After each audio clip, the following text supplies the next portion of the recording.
Gelirim yar senden ötürün ya seni göremiyorum.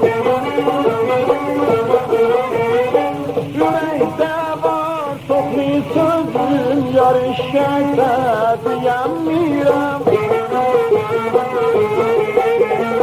Niye ay göz beni eşliğinde o kalbi bana ettin? Neyledim ey yar beni atıp para gitti.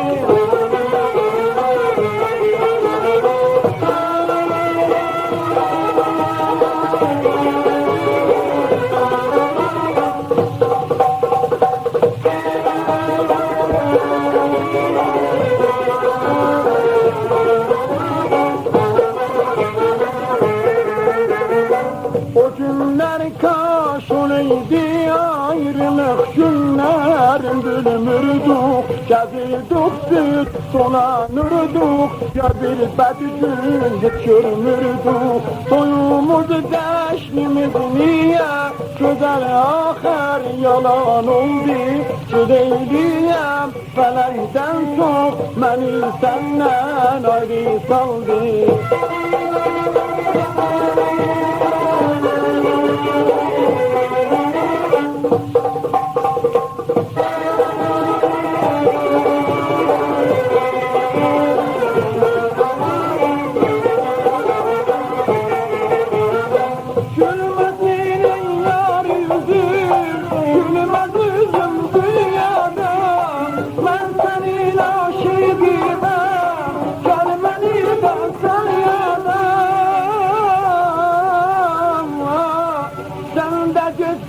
Ben kaldım derdimine tuğdamda, ağladım eşkimde çok, ay kızım sabı yok sende, görmesin hoş yüzüm, eşkimde ağlar gözüm. Ahdi ve vefam şemaleydi vefa, Bastır bu dert, koyma beni mihnet o gamda. Gel,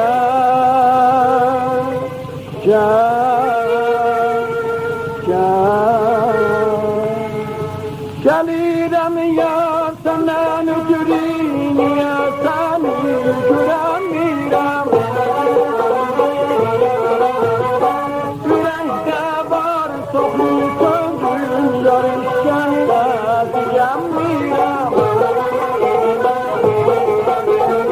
Niye ay göz beni eşliğinde o kalbi bana ettin? Sana ben neyledim ey yar beni atıp para gitti. Gel, gel.